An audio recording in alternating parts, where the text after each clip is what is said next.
আসসালামু আলাইকুম, আমি মোহাম্মদ মাসুম বিল্লাহ। আজকে টিউটোরিয়ালে আপনাদের সবাইকে স্বাগতম। আজকে আপনাদের সাথে আমি আলোচনা করব কন্ডিশনাল অপারেটর নিয়ে। এটি মূলত কোয়েশ্চেন এবং কোলন।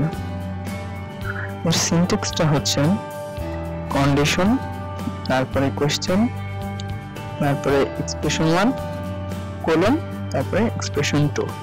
যেহেতু আমি আপনাদের সাথে এর আগে ইফ এলস এর প্রাথমিক ধারণাটা দিয়ে ফেলেছি, যার কারণে আজকে আপনাদের এই টিউটোরিয়ালটি বুঝতে অনেক সহজ হবে আশা রাখি। প্রথমে আমরা একটি কন্ডিশন দেব। ধরুন আমরা একটি উদাহরণ সম্পর্কে আলোচনা করি, যেটি হচ্ছে দুইটা সংখ্যার মধ্যে কোনটি বড় সেটি নির্ধারণ করব আমরা আজকে কন্ডিশনাল অপারেটর দিয়ে। তাহলে প্রথমে আমরা দুটি ভ্যালু নেওয়ার ব্যবস্থা করব। আজকে আমরা ইউজারের কাছ থেকে ভ্যালু নেব। তো চলুন, ইন্টিজার a এবং b আমরা জানি কিভাবে ভ্যালু নিতে হয়।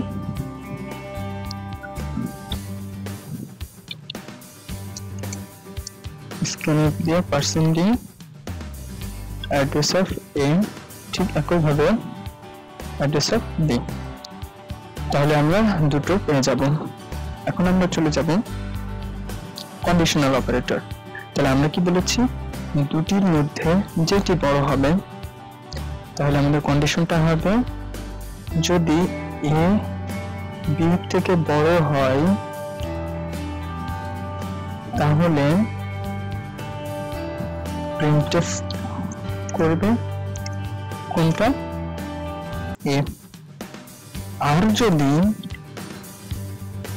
a বড় না হয় b বড় হয় তাহলে হবে প্রিন্টএফ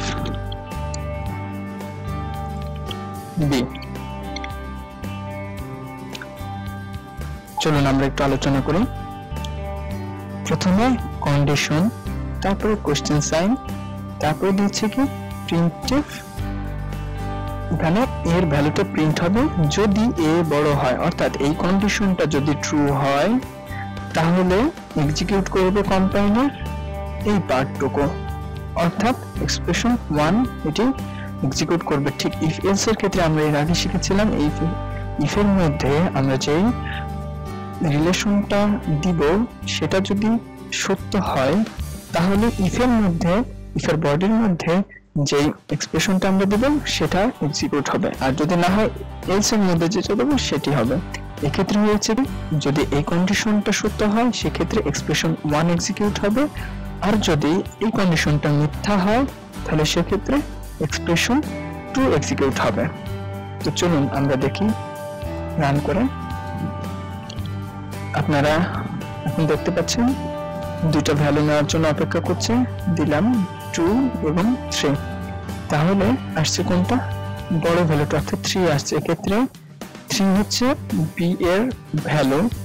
এক্ষেত্রে কি b আমরা বড় দিয়েছি, অর্থাৎ এই কন্ডিশনটা মিথ্যা হয়েছে এবং চলে গেছে b তে, অর্থাৎ এই এক্সপ্রেশনে, এবং এই এক্সপ্রেশনটি এক্সিকিউট হয়েছে, যার কারণে আমরা b পেয়েছি। আমি চলুন আরেকবার এক্সিকিউট করে দেখি। এখন যদি আমরা a বড় দেই এবং b যদি ছোট দেই তাহলে কি আসে, দেখুন a চলে এসেছে, অর্থাৎ আমাদের এই কন্ডিশনটা সত্য হয়েছে, অর্থাৎ আমরা a বড় দেওয়ার ফলে এটা সত্য হয়েছে, যার কারণে এক্সপ্রেশন 1 এক্ষেত্রে এক্সিকিউট হয়েছে। এই বিষয়টা অনেক সিম্পল একটি বিষয় ছিল, আশা রাখি আপনারা সবাই বুঝতে পেরেছেন। অবশ্যই আপনারা বাসায় বিভিন্ন ধরনের ভ্যালু নিয়ে এটি চেষ্টা করবেন, এবং আপনাদের যদি কোনো সমস্যা হয় তাহলে অবশ্যই গুগল থেকে আপনারা সার্চ করে অনেক তথ্য পেতে পারেন, এমনকি ইউটিউবে অনেক ভিডিও আছে আপনাদের প্রবলেমের ব্যাপারে, এবং অবশ্যই আমাকে ইমেইলে অথবা কমেন্টে জানাবেন। আমি আপনাদেরকে সাধ্যমতো বেটার সলিউশন দেওয়ার চেষ্টা করব ইনশাআল্লাহ। আমার চ্যানেলে আপনারা সাবস্ক্রাইব করবেন, আমার ভিডিওগুলো দেখবেন, লাইক দিবেন এবং শেয়ার করবেন। আজকের মতো আল্লাহ হাফেজ।